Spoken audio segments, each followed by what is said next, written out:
Hi guys, the title of the title you see on the screen today. Don't forget to like and subscribe and we'll get started. It all started in one square with flames and a girl tied to a pole. Everyone was shouting around and talking about burning her and calling this poor girl a witch. They said they were going to purify their empire by doing so. They wanted to cut off her wicked, cursed tongue and throw it even to the dogs. This girl herself looked up at the sky, which was just as it was painted with the colors of dawn, and could not believe that this was really the price she had to pay for something. The man in turn read the announcement. It said that the accused was sentenced to be burned at the stake for her crimes. Namely, she Koshunsky insulted the empire by masquerading as a saint, attempted to kill kings against the empress, and was blinded by her own jealousy. People continued to shout, and one of the girls with dark hair, Rada, shouted again about being set on fire immediately. The girl at that moment looked up at the sky for the last time, and turning to the Mother of God, said that if she had been sinful in anything, it was in being powerless to accept the false role imposed upon her. At this point, the residents began to put a wreath of wooden branches on her, and then they set it on fire. The girl was simply powerless in not having the opportunity to become a true saint, and it ruined her. She burned in the flames and thought about the fact that if this was the punishment for being herself, what kind of punishment she planned to inflict on the criminals who made her fake it all. She turned to God's mother and spoke of how, if she really existed, she wanted her to let her destroy them with her own hands in revenge. The girl wished she had also forbidden her ever to love again, for it had ruined her. And soon Our Lady did hear poor Alicia's prayers. She said that her only sin was that she had unwavering faith in true love. So she gave her the opportunity to turn her life in a different direction, in order that this time in this life, she might find the path of generous love that she deserved. And so soon the girl was awakened by the voice of an anxious maid who had been trying to wake her for hours on end. Alicia finally woke up, tears in her eyes. She was covered in sweat. As soon as she looked at the maid, she asked anxiously if she was all right. The girl immediately saw her maid Easy in front of her and said that she had just been burned, and that was why she felt so terrible. As soon as the maid heard this, she exhaled and said that she must have had a terrible nightmare. And she also added that the girl had made her terribly worried by not showing any signs of waking up for several days in a row. Then Easy turned to the man who stood near the window and apologized for her manners, and she began to thank the Monsignor. The maid said she was incredibly grateful to him for being able to bring dear Lady Alicia back to health. Soon after all that had happened, the girl recovered and went out to the people, who joyfully began to greet her, calling her a saint. People were happy that Alicia was finally awake and had come to greet them. And so, as the morning sun illuminated them all with its bright light, the girl gently waved her hand to the inhabitants of the empire, who had been waiting since dawn to finally see her. A man, one of the guests, shouted out for her to grant them a bountiful harvest this fall, for the empire was in great need of it. Another woman, holding a small child in her arms, asked that the saint bless her family with peace and happiness. It was simply the perfect scene for a painting that could always please a person's eye. There was not a single flaw in it, yet not a single soul who was present knew that the whole thing was a well-choreographed act. Alicia was just a perfect puppet who was made to behave as it was written in a special script. In fact, a year ago, a prophecy had been passed down to the empire that said that a girl radiating a golden sun and adorned with azure gems, it was her light that would be able to show the way to the emperor. These prophecies were spoken in an ancient language, and they can have very different meanings depending on how they are interpreted and how they are generally read. That is why the available practice was to gather scholars and theologians to interpret these words. A year ago, however, the Central Pantheon came up with an unexpected and unusual interpretation. One of the men stated that the prophecy said that the blonde woman with azure eyes would become the saint of the empire.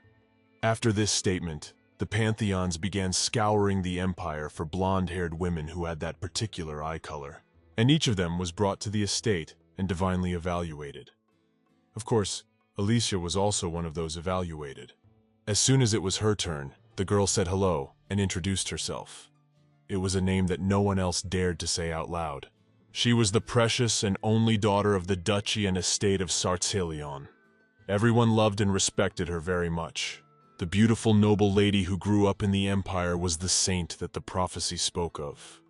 She had golden hair as if woven from the rays of the sun, and eyes that looked like the truest sapphires, reminiscent of the blue sky. When Alicia took on the role of a saint, no one even questioned that her pure beauty represented the Mother of God. For surely there could not have been an even more perfect saint than this girl, according to many people. But of course, as it turned out in the end, it was all just a sham. The mask for Saint Alicia was created by the Pantheon, and in fact, the saint's life was not at all as beautiful as many might think. The maid brought just a few lettuce leaves, a couple of tomatoes, and some fruit for the girl. The maid said it was time for her lunch. Alicia, seeing this, was very surprised and wondered if this was also planned by his superiority. The maid, for her part, explained that everything was perfectly correct, for he had asked that the girl eat as little as possible. This man was Prelad Lebentius, the very man who had made her a saint in front of everyone. What Alicia eats, when she sleeps, every blink and literally every breath, it was all under his careful observation and control. Even her marriage to the crown prince had been arranged without her consent to it. She didn't even know what he looked like until the last moment. However, even though it was a marriage of convenience, it was also her only hope. She had one person by her side to help her cope with this heavy title. And then, one day when the girl was about to eat her small portion of breakfast again, and realized that if she didn't do it now, she didn't even know when she would be able to eat again for the day. This man suddenly came in and told her that he had come to escort her on a very urgent matter. Alicia, when she saw him, was very surprised. She immediately stood up to greet the man properly, and he, in turn smiling, said that as he could see she was just in the midst of her meal and apparently she would have had enough, so he suggested we set off at once. The girl didn't understand how he could say such a thing.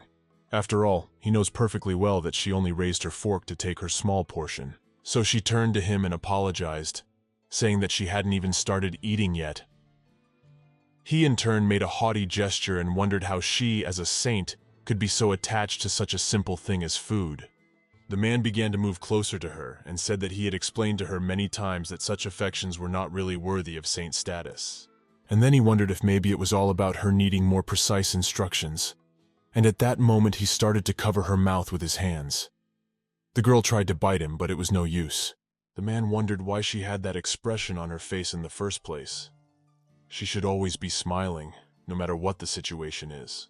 The man cupped her face with his hand and said that he had told her, after all, that as a saint she should radiate the most beautiful smile in the world. Tears ran down the girl's cheeks. He soon released her and told her that His Majesty had requested an urgent audience. He also added that the man is undoubtedly in a state of fear, counting his remaining days. He suddenly grabbed Alicia's hand, saying that he felt it was quite an honor and privilege to be able to channel his soul, the soul of a faithful servant of their lady who served her. He began to lead her to the door, telling her that they needed to hurry, and he also asks that the saint sit quietly, as befits the incarnation of their goddess. Some time had passed since then, and they finally arrived at the palace.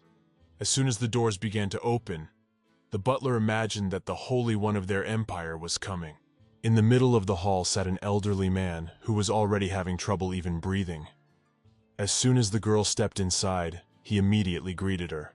Alicia in turn bowed and told His Majesty that she had received his request for an audience, and that was why she had arrived. The man's hands were shaking just like that. He told the saint that he must beg her to answer his one very important question. Then he inquired if he would be forgiven for his deeds and acts that he had committed 25 years ago. When Alicia heard this, she was very surprised. She didn't know the answer to that question, of course, but she had to get out of this situation somehow. The girl has no way of knowing even what he has done in the past because she is just an ordinary person who doesn't have divine powers like they all think. So she can't even dare right now to answer this poor man. He in turn raised his voice, stretched his arms forward and asked, "Can't he be forgiven for this?" The girl was very scared, and then she said that it was not something she could answer. He in turn did not even listen to her words, and suddenly, clutching his head, began to regret why he had done it in the first place. Then he suddenly took the hand of the saint and asked her to somehow influence this whole situation. After all, it couldn't just happen that way, in his opinion. It was very hard for Alice to watch all this. She really felt sorry for the man, because she couldn't help him. And His Majesty in turn asked that the Holy One grant him blessing and peace in his soul. As he was saying these words, he began to cough violently, and suddenly it became very difficult for him to breathe. A guard ran up to the man and asked him if he was all right. The man waved his hand away and continued to ask the saint to grant him forgiveness. Alicia, in turn, said that he needed to calm down now because otherwise it would be very bad. The man continued to sob and asked for forgiveness. Then the girl, with difficulty, managed to wrench her hand away from his and asked him to stop doing all this already. She even closed her eyes for a moment because of her nerves, and when she suddenly heard the sounds fall silent, she immediately opened and looked at His Majesty, who was already lying on the floor. The girl began to feel very worried. She asked if he was all right, but the man answered nothing. Then the guards ran up to them, and one of them asked the healer to take care of it. Someone also asked that the saint come and help him in some way. Alicia, for her part, just stood there, frozen with fear, and not knowing what to do. By then, another man had heard all the sounds and ran into their room and asked what all the fuss was about. The blonde-haired guy also said that he had heard that His Majesty was in critical condition and asked what had happened. Then one of the guards turned to His Highness and said that His Majesty had just passed away. The boy, as soon as he heard this information, was very surprised. He was silent for a while, then turned his gaze to the girl, who was still frightened. Alicia, for her part, shifted her gaze to Victor and said that she wasn't guilty of anything. But the man, in turn, interrupted the girl and asked in a gruff voice if she would explain everything that was going on at all. She had already moved closer to him, saying that she could explain everything, but then suddenly a prelate blocked her way. He turned to His Majesty Victor and said that it was very good that he had arrived. Also bowing, he replied that his faithful servant welcomed the man. Prelad said that it was only a few moments ago that this saint had granted His Majesty peace. Therefore, he need not worry about it. Victor stared at them all in surprise for a while, then wondered, does this really mean it's time for them to discuss who will inherit the throne? The other men who were present suddenly turned to the prelate and told him to wait a little while. An elderly man began to shout, saying that the situation had not even been properly resolved yet, and asked, does he call himself a divine servant when he does not even think properly about the position of the two principles? The other guy agreed with him, asking who was even making him make such hasty decisions without having figured things out yet. The elderly man also added that they had yet to find out His Majesty's last will before his death, so there is no need to hurry until they find out everything. Prelad, for his part, said that the chancellor of their great empire had such a limited outlook. After all, that was the reason why he had decided to deal with the current issue as soon as possible. At that moment, some other person suddenly came into the room. It was the butler. He apologized for interfering with their conversation. When the man turned and saw the envelope in his hands, he immediately inquired what it was, and the butler replied that it was in His Majesty's hands. He added at once that it was His Majesty's last will. They had mentioned his dying wishes, and no doubt His Majesty had at least the wisdom to foresee such circumstances. He also had the foresight to eliminate this confusion by preparing a will in advance, so that there would be no such useless disputes. Prelad took this envelope and said that more than that, there is a saint present in this place. It is a living embodiment of their Mother of God. Surely her divinity could validate the validity of the will in his hands. He looked at the girl without taking his eyes off her, and wondered if she could read the contents of the will aloud, so that they could get to the bottom of the situation. Alicia looked at him in surprise, but then still opened the envelope and began to read out the contents. There it was written that as of this day, His Majesty intended to await the end of his long journey, and thus sink into eternal sleep. He believed that his son and official heir, Crown Prince Victor, was the rightful heir to the throne. He also had no doubt that the Holy Empire would make up for anything his son might lack as the next emperor. After the letter was over, the girl told everyone present that this was the full contents of the will. Prelad, in turn, smiling contentedly, said that in that case it was settled. He came closer to Victor and got down on one knee and said that His Majesty was now the ruler of their empire, and he asked the boy to testify about his empire and his loyal servants. Other people who were present in the room were very surprised at this outcome. After all, they had hoped for something completely different. But soon after the incident, when things settled down according to the emperor's last words, Victor inherited his throne. As usual, the time flew by quite quickly, and Alicia and Victor were both gradually getting used to their new position. However, one morning at one meeting, when they were told all the business they would have to do, someone asked if they had heard about the problem in the South. One of the men also added that the famine, which is making things worse, has caused a significant drop in this year's harvest. He explained that they were going to bring it up as their next wish, for the Empire might not survive this winter in that case. Alicia at this point saw that Victor was very wary and was about to answer something. Then she interrupted him and said that she would like to ask if they could have dinner with him if they had nothing else to do. The girl, laughing nervously, said she didn't want to impose and appear rude. The girl laughed nervously and said she didn't want to impose herself and be rude. The girl then looked at him in surprise and asked what was wrong, because he had just been behaving normally. The girl looked at him in surprise and asked what was wrong, because he had just been behaving normally. He started to leave, saying that unfortunately he had to cancel. He had a very important meeting to attend, and he didn't know how long it would be. Alicia, for her part, immediately followed him and asked him to stop. She wondered if she had inadvertently said something wrong. Tears welled up in her eyes. She knew that the real Victor would never behave in such a way. She also said that after the Emperor's death and accession to the throne, he seemed to be distancing himself from her, and that bothered her. Alicia suggested that perhaps he was even somehow disappointed in her, having discovered her lack of divine power.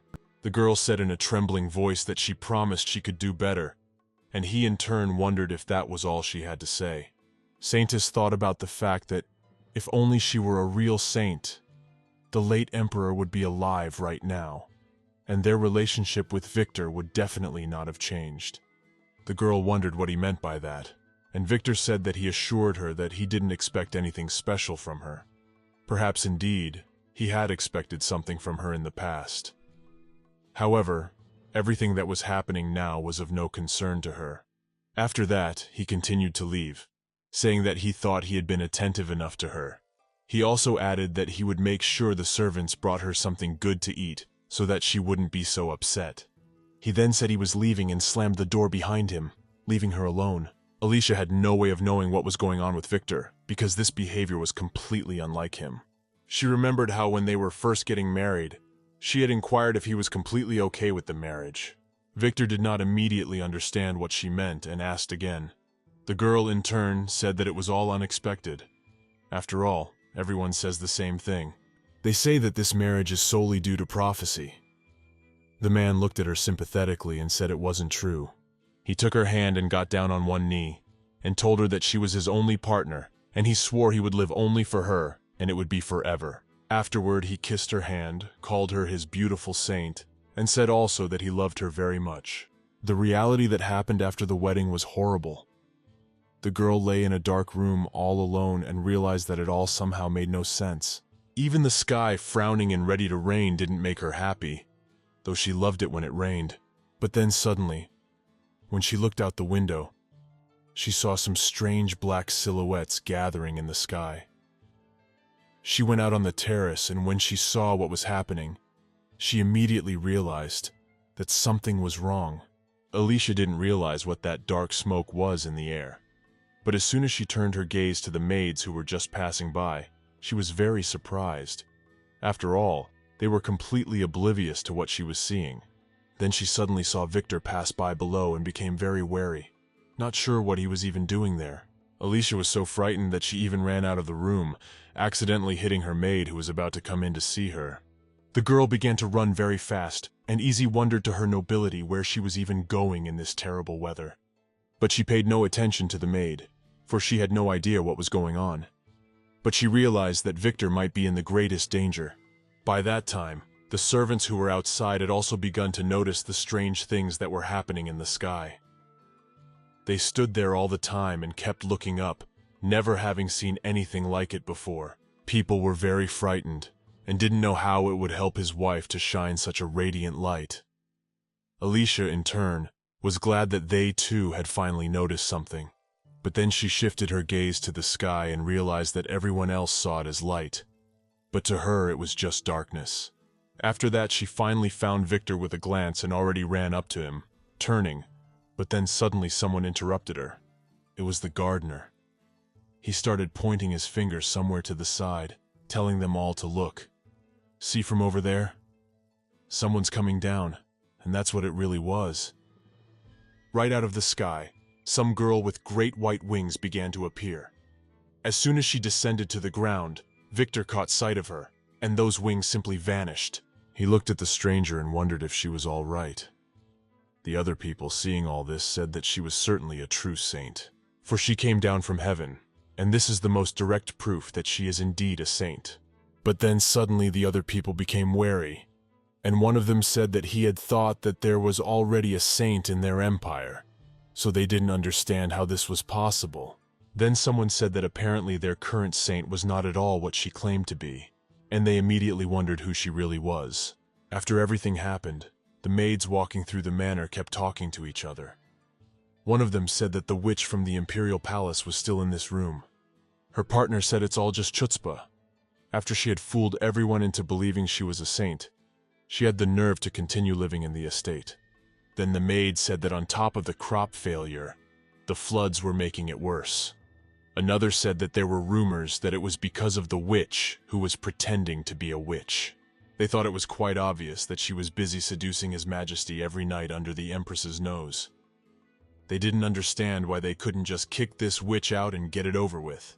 Then the maid explained that it was just that they both had pretty warm hearts, so they felt sorry for the girl, giving her another chance. In fact, after the dark-haired girl named Sua descended from heaven, the title of saint and the title of empress were given to her. And Alicia in turn was given the title of so-called witch. And after this incident, everyone on the estate just disgusted her. One day, while walking around the estate, she suddenly heard someone calling her. It was Sua. She turned to the girl indignantly, asking how many times she had to be summoned. Alicia immediately apologized to her nobility and stepped closer to her, asking her what she suddenly needed. Sua wondered if the girl was really going to keep getting on her nerves. She in turn answered nothing to that. Alicia put her head down. Sua then said with a sigh that this was all incredibly boring. She was really looking forward to having new experiences in this palace, but in the end, she was only disappointed. She said that all this boring talk about the Empress and the Saint was just an eyesore that only got on her nerves. Then suddenly the girl turned her attention to Alicia and wondered what was that sad look in her eyes. She suddenly jumped up from her seat and wondered if she wanted to show her that she was getting on her nerves. Alicia immediately became worried and replied that, not at all. She wouldn't dare to do such a thing, of course. Sua came closer to her and started poking her chest with her finger, calling her just an ungrateful idiot. And she also said that a girl should just know her place and never step out of line. She also wondered if the witch had forgotten who had allowed her to be in this place, with her head on her shoulders. When all this first happened, Prahlad said that the central pantheon would take full responsibility for their grave offense, which was the misinterpretation of the prophecy. He also said that they would follow up on anyone who participated in the interpretation and punish them severely. But Victor in turn said that they could come back to those issues later, but for now, they needed to really talk about the true saint. The man agreed and said that after confirmation from the pantheon, the true saint was standing right in front of him, and it was that girl, Sua. He also said that he wanted to propose to take away Alicia's title of saint, although it would also be right for her to renounce the title of empress. Victor in turn glimpsed a glimpse of his wife, and then wondered what she herself thought of the decision. Alicia was very nervous at the time. Afterward, she lowered her gaze and said she would follow the Pantheon's will. But then one of the house staff told His Majesty that such actions would still not justify this maiden in her deception of the imperial palace and the empire. The butler in turn turned to His Majesty and said that they were agreed, for this girl knows perfectly well that she is not a saint, having willingly taken up this position and having insulted the empire, so she must be punished properly. At that moment, Sua suddenly raised her hand up and addressed the distinguished gentleman, asking if they would allow her to say something. Victor immediately smiled and said that of course Saint could speak if she so desired. The girl then said that she did have a suggestion on the matter, and asked if they could listen to her request. Sua, sitting in the gazebo, turned to Alicia and said that she really hoped the girl hadn't forgotten who had saved her head that day, and also who stopped Victor from throwing her straight into the dungeon. The girl was a little wary, not sure what she was even getting at, but said it was her divine highness. Sua grabbed her by her clothes, and pulling her closer to her said that all was right. She was So who was forced to replace her as saint as well as empress. The girl was the one who had created the new position of assistant saint and saved her skin. She, pulling closer to her, said something to the effect that she was that she was only alive and well because of her.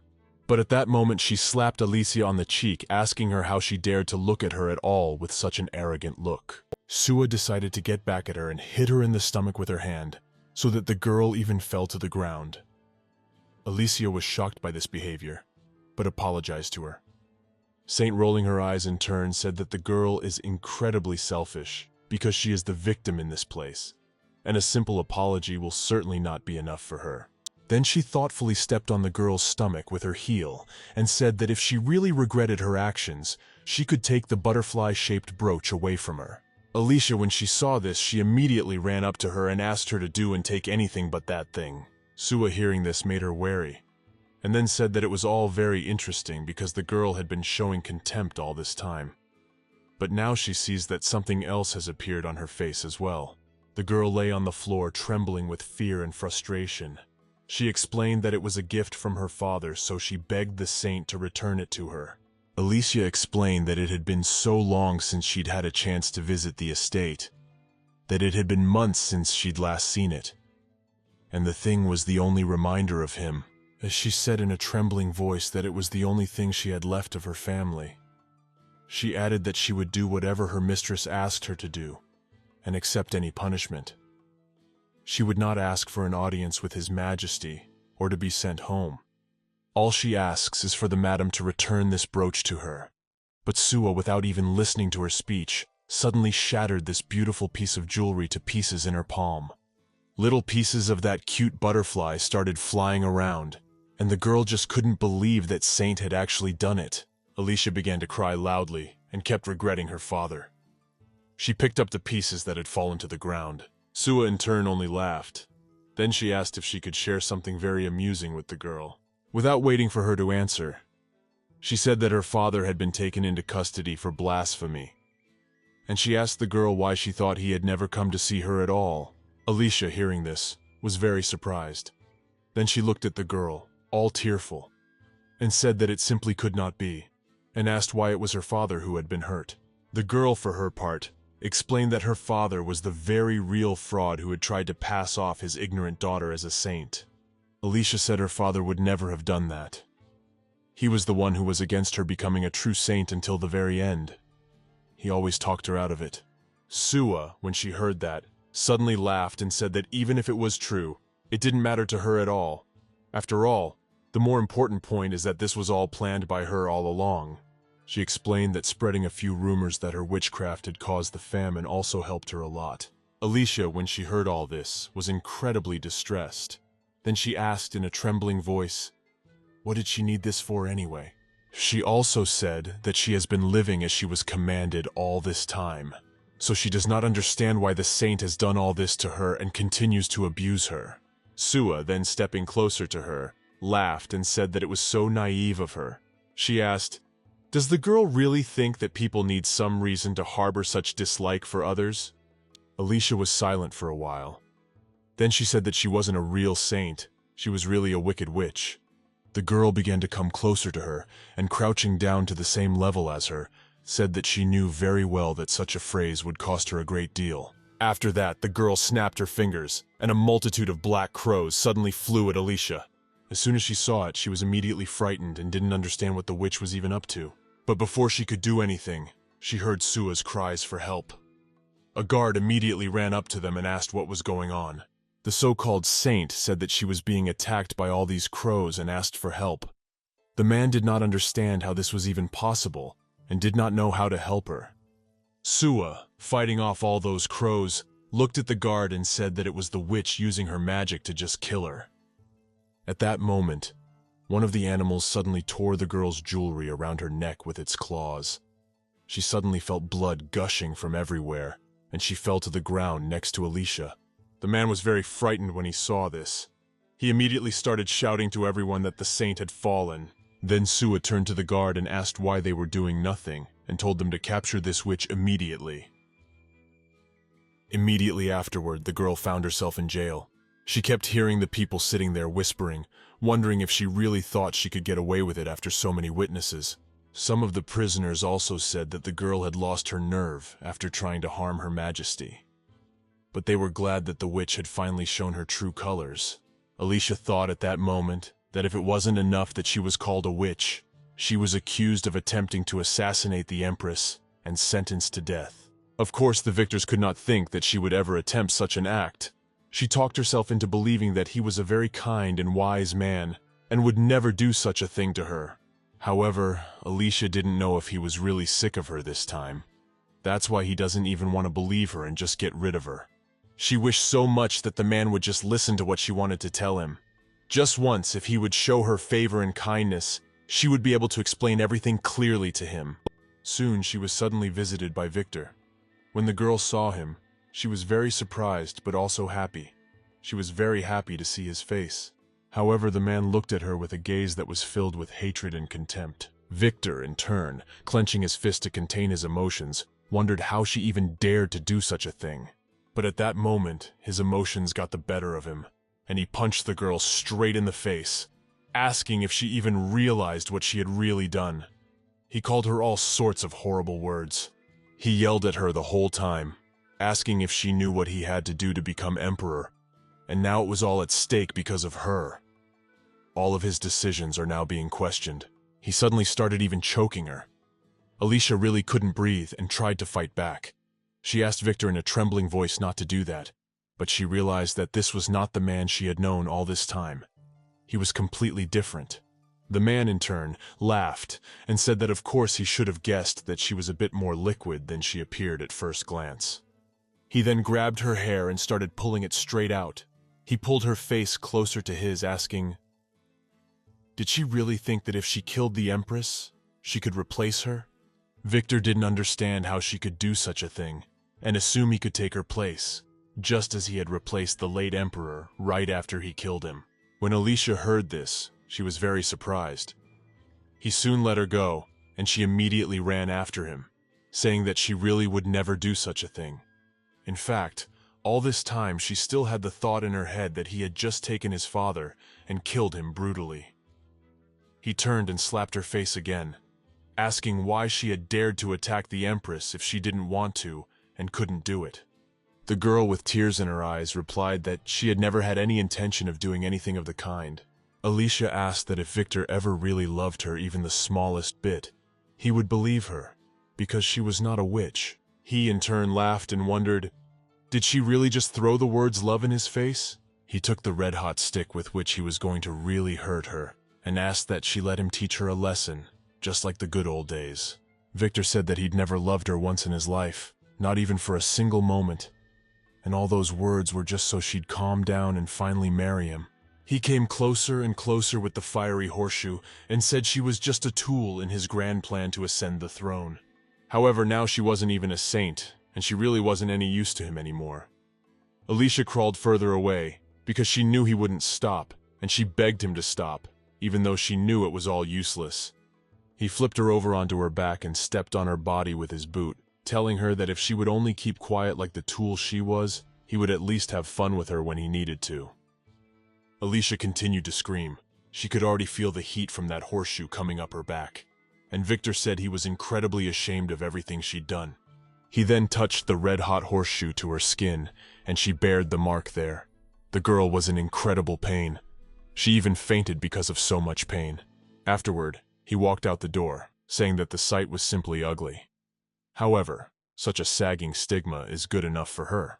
Then began to wipe his hands and asked for the guard to tear out her nails and do everything possible to get her to confess.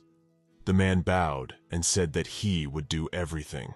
Victor also said that if they suddenly needed to, they should even bring her father to this place as well, so that they could have more influence over her. He turned around, and as he walked away, he said that frankly, one confession wouldn't be enough for him.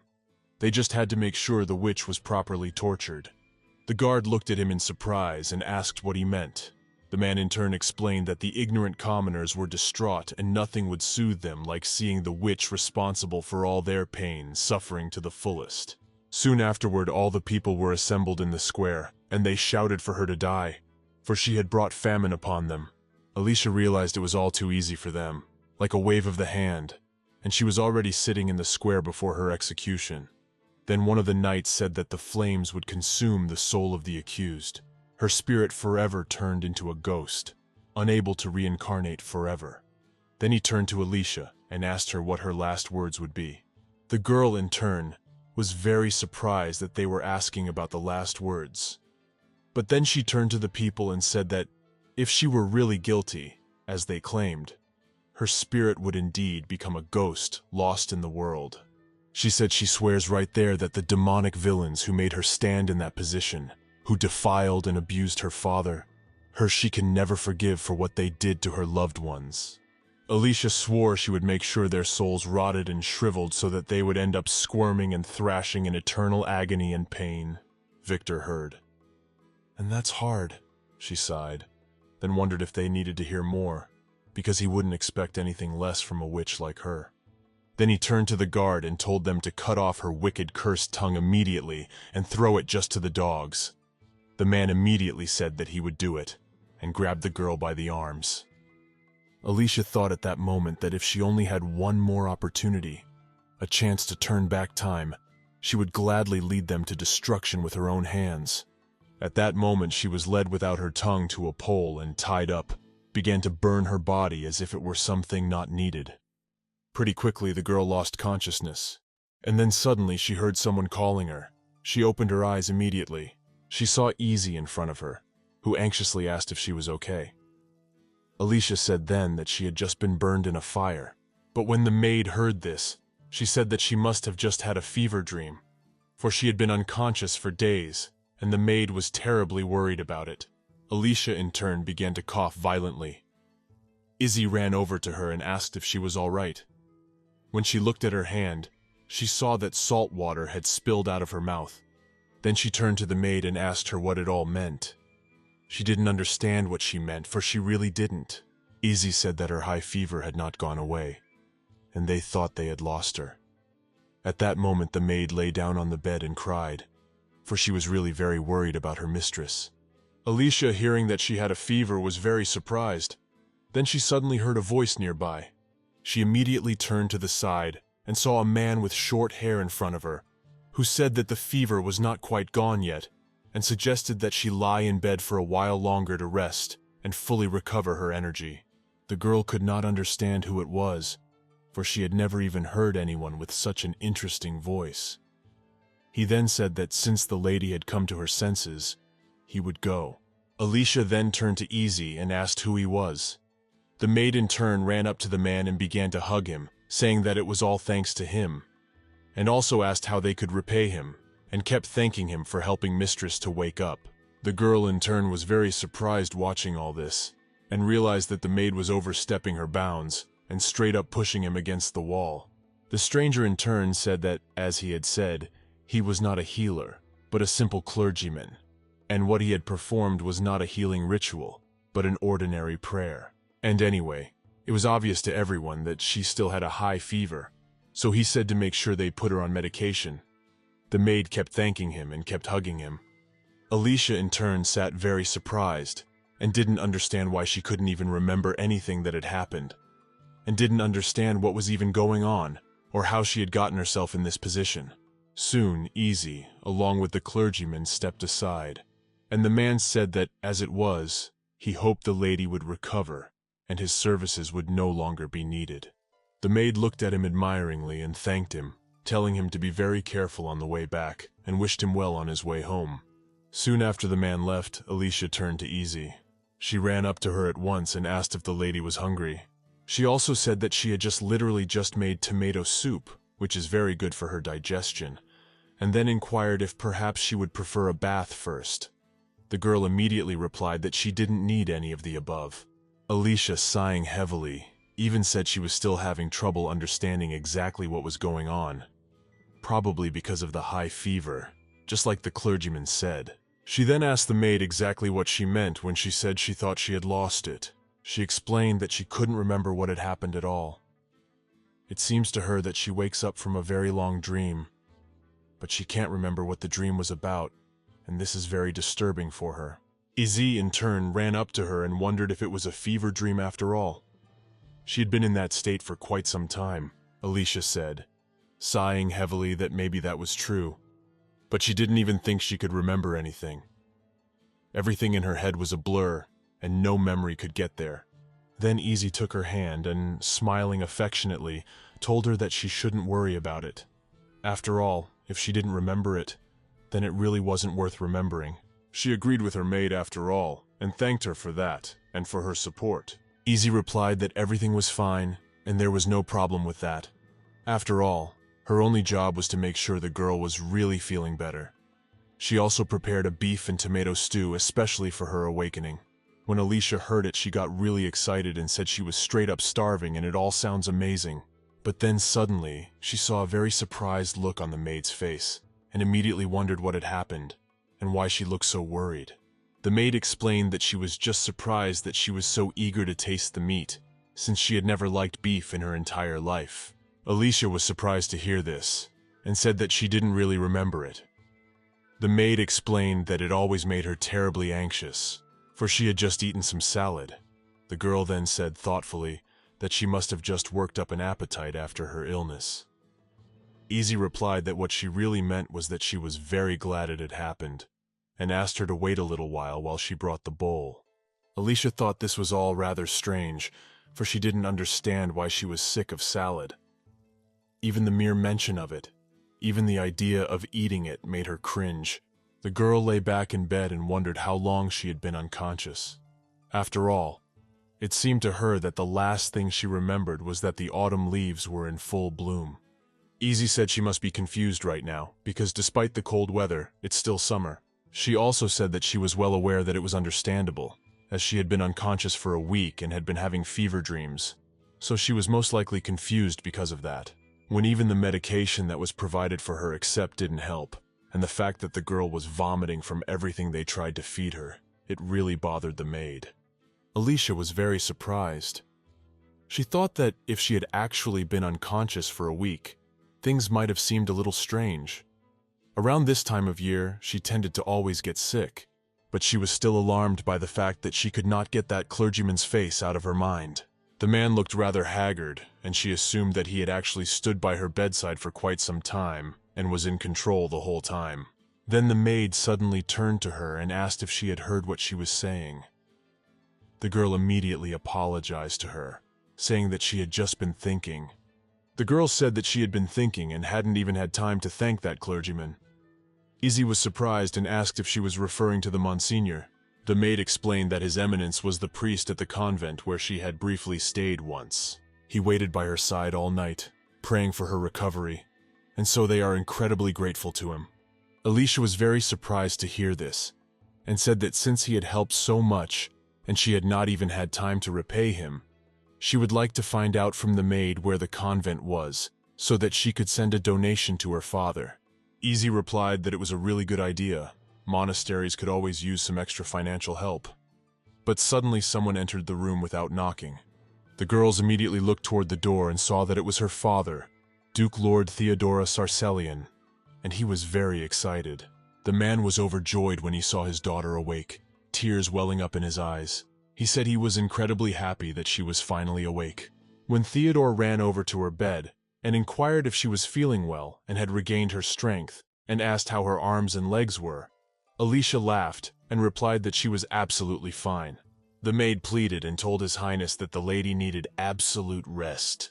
Theodore immediately apologized and explained that he was just really happy to see her in good condition, and that's why he didn't think so. The girl turned to her father and said that she was actually feeling much better, so he shouldn't worry so much. Theodore looked at her and sighed heavily, expressing hope that this was indeed good news. He put his hand on hers and said that if he lost her, he had no idea how he would deal with all of this. As he said those words, tears ran down his cheeks, for he had really even thought of such a scenario. Alicia became incredibly sad for her father.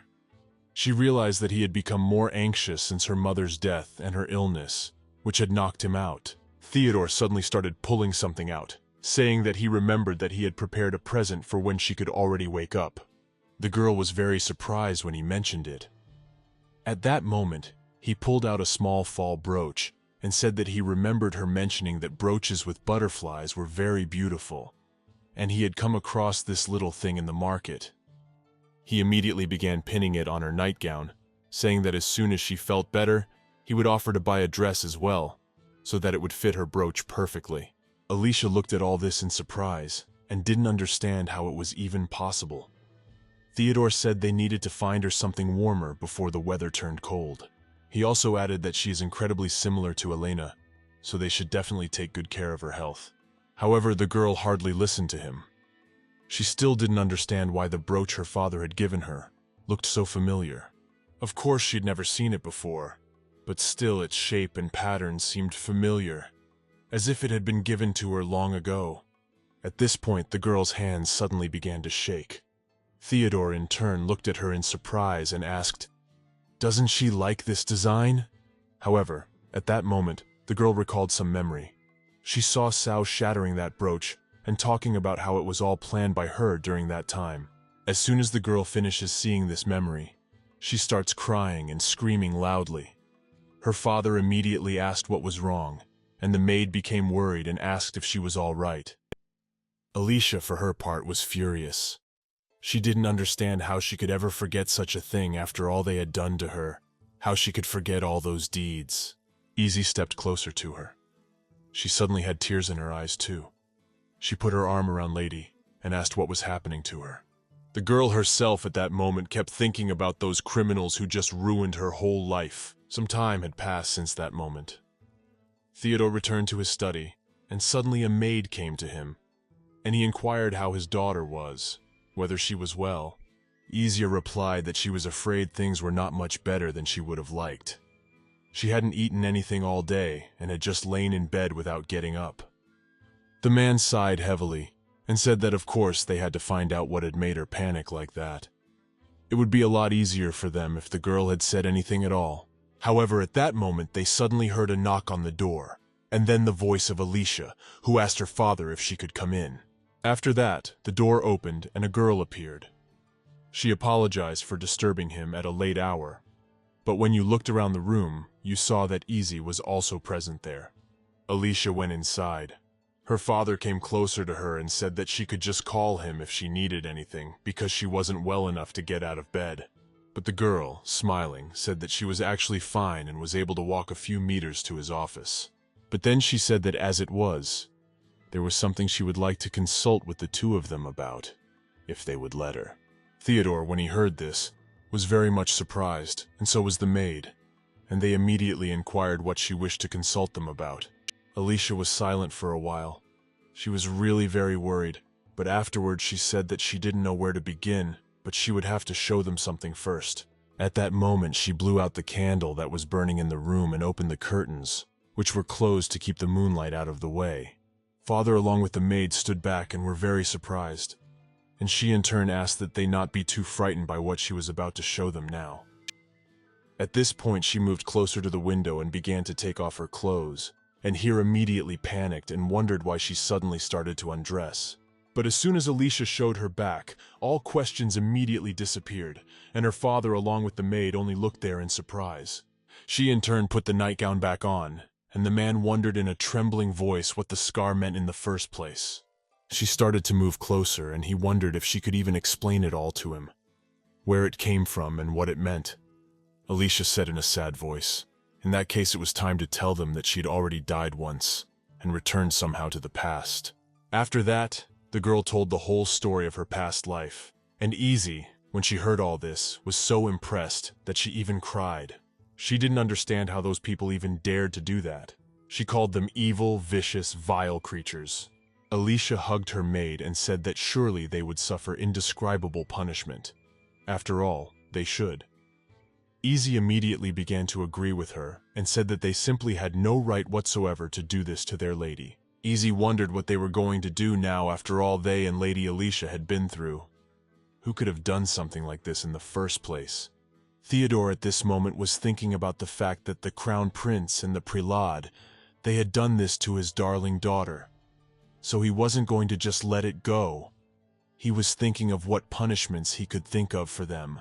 But then, suddenly, the girl said that the central pantheon would soon share the prophecy about the saint, and it was very likely that they would choose her as the saint again this time. The next day, Alicia was sitting in her gazebo, and turning to the maid, said she had a question. She said that suppose circumstances out of her control led her to simply run away, and wondered where she would run to in the first place.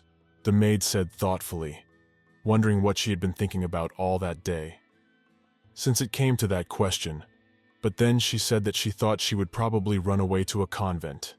Alicia, hearing this, was very surprised and wondered how it was that she could choose a convent out of all the places in the world. But the maid explained that there was really no place in the world more isolated than a remote monastery, and besides, not to mention that God's servants are also exempted from paying taxes and conscription. As soon as the girl heard this, she immediately jumped up from her seat and told Easy that she was indeed right. The maid jumped back and said that she had scared her so much and asked her not to do it again. Alicia ignored the words and said that maybe it did mean something.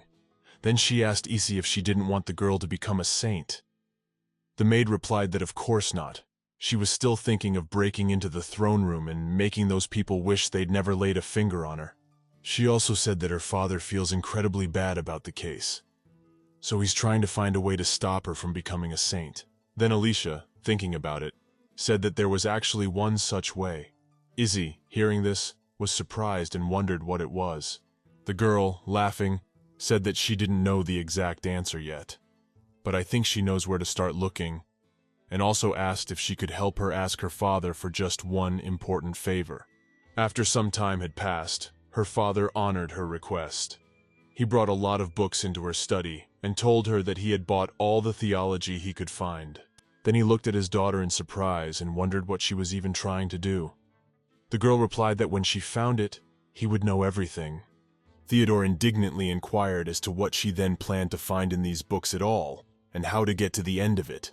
But Alicia, laughing, replied that it wouldn't take long, especially since she would narrow the list of books to those on religious precepts and sainthood. She said she had learned already that long ago there was another prophecy which foretold the birth of the Holy One.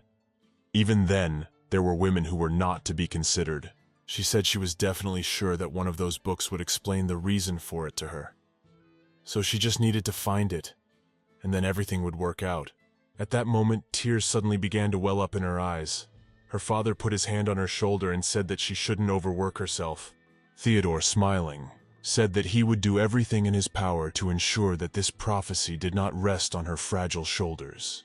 Alicia, smiling back, said that she knew that very well, for in the future, where she had returned from, he was doing exactly that. He in turn inquired what he meant, and the girl explained that he had then done everything in his power to prevent her from becoming a saint. She explained that he had even donated thousands to the Pantheon Foundation and appealed to His Highness personally to protect them. However, she still had no choice but to become a saint. So everything he did was completely in vain, and she was taken away anyway. Alicia sighed heavily, said that if they didn't present the knife to her face right now and make her completely unrecognizable, she would truly be the saint that Libentius dreamed of. When Theodore heard this, he was very surprised and asked what she was even saying and how she could think of such a thing. But the girl explained that they had less than 6 months left before the prophecy was announced. Time was very short. She also said that any woman who lives in their time with golden hair and blue eyes, regardless of her class of origin, physical location, will be pulled into the process to be admitted to divine evaluation, whether they want to or not. So she really asks her father to let her do this to protect them both. When Theodore heard this, he sighed heavily and said that he understood everything and accepted her decision. He also added that she could do what she had to do. The girl smiled and immediately thanked him for his understanding and approval. But it was still hard for her father to accept that she was willing to go to even such drastic measures for the sake of not becoming a saint, and he was also bitter that he couldn't help her in any way.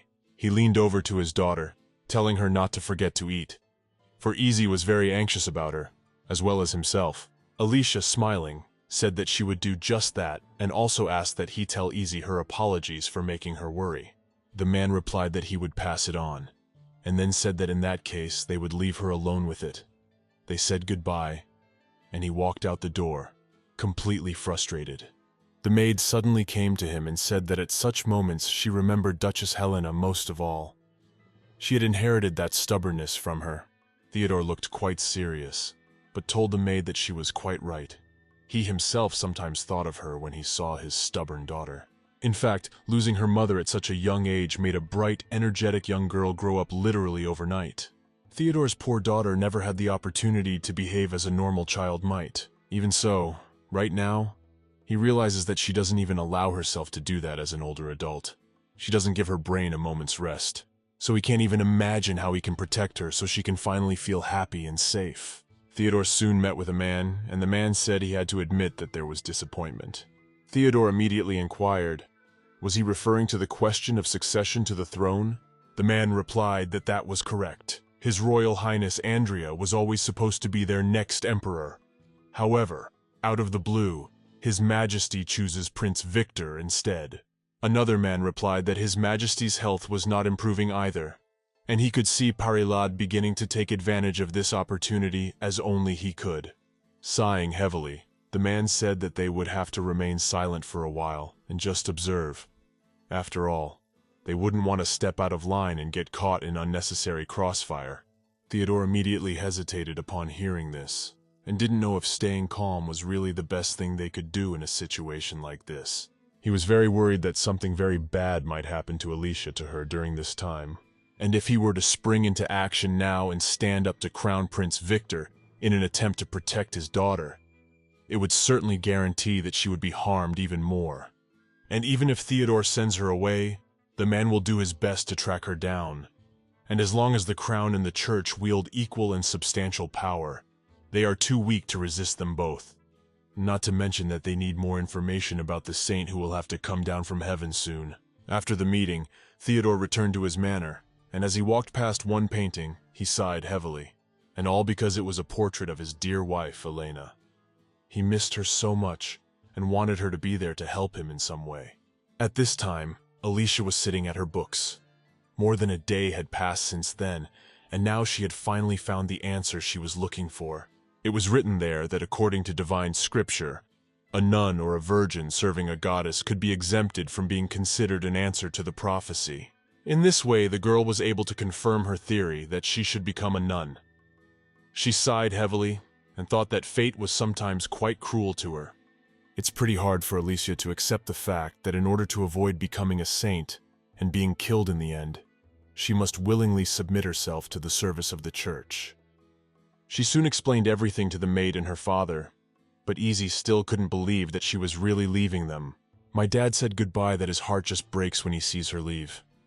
He will miss her tremendously and just doesn't know how he can survive in this house without her. But Alicia, smiling, said there was nothing to be done about it. Everything had to be kept secret.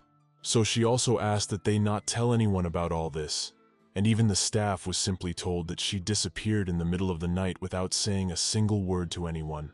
Isia walked over to her, wiping away her tears, and said that it was still very sudden.